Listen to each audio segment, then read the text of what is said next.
What's up, everybody? Welcome back to another episode of the Ben Thomas Show. Thanks for coming back. Guys, Inart has put up their pre-order page for their Superman, and now we can see all of the photos. And I gotta say, I have to compare this again to the Hot Toys version, because now we're looking at the price point comparison. We're looking at Krypto comparison, the sculpt comparison, of course, the outfit, the suit itself, and even the base. There's so much that's comparable here, and I am blown away because that is not what I expected at this point. So guys, stick around. If you like the video, hit the like button, smash the subscribe if you're new to the Ben Thomas Show, and let's get into it. I give you Ben Thomas Showtime. Here we go.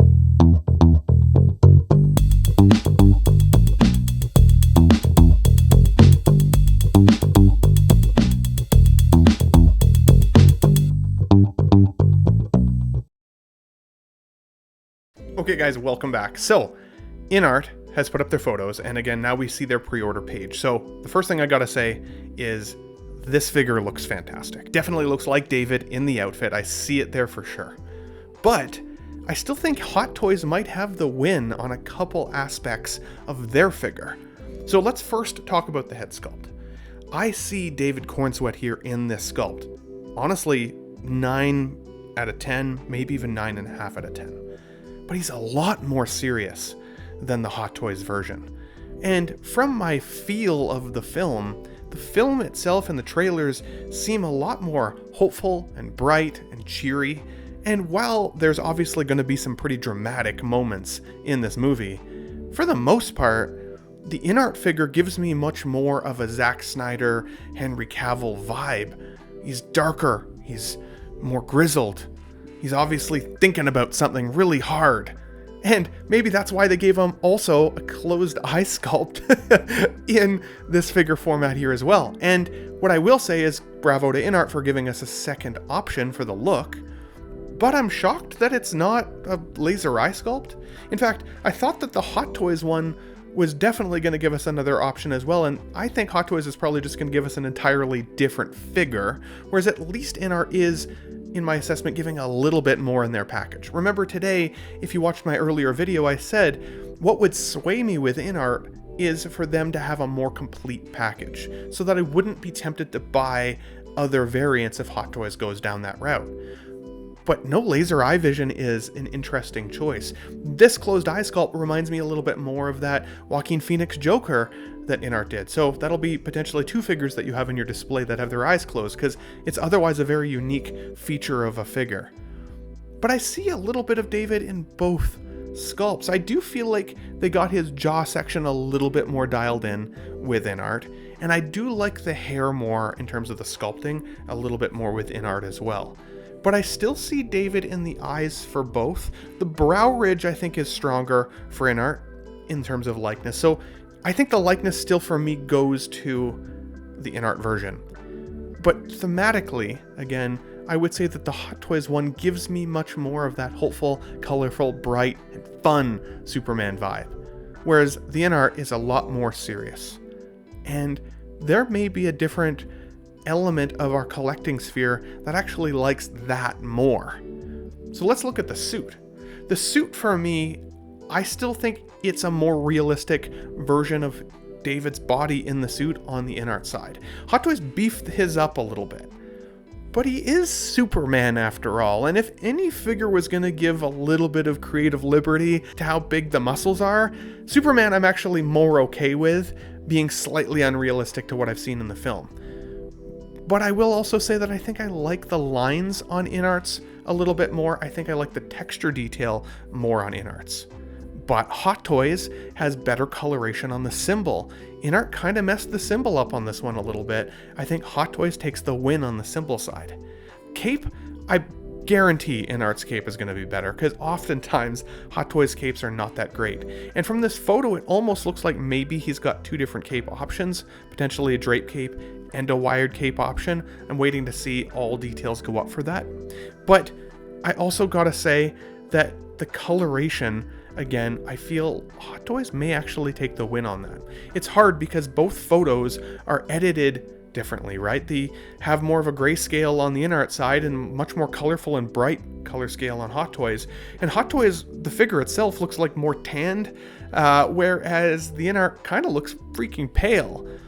But the JC Hong photo that we'd seen of the Hot Toys version, it was a lot more pale there too. So again, I think this might be, honestly, lighting and our eyes playing some tricks on us in terms of how this color is going to shake out. I think Hot Toys may take the win, honestly, on the outfit.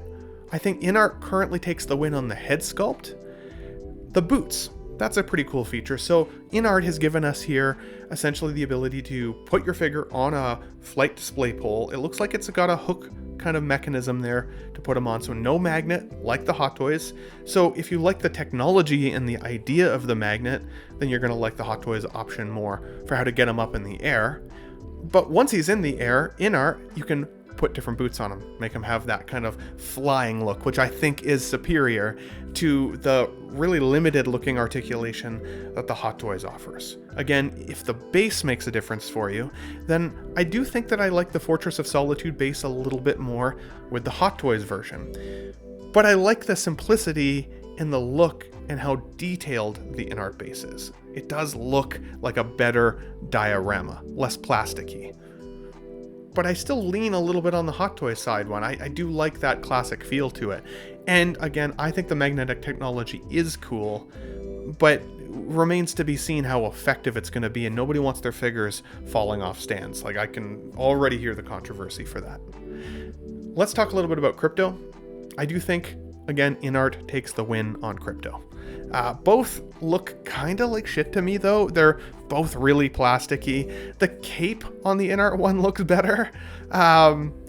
Yeah, I think it's a subtle margin. I do think Krypto looks better on Inart, but unless I absolutely love Krypto in the film, I feel less tempted to even display him. How bad does that sound? I apologize. Now, guys, let's talk cost, because cost here is a differentiating factor for a lot of people, as well as release date. Earlier today in my video, I thought probably 2 years to get Inart, maybe even 3. The last time I was so excited about my Matt Reeves Batman, it took 3 years for it to come.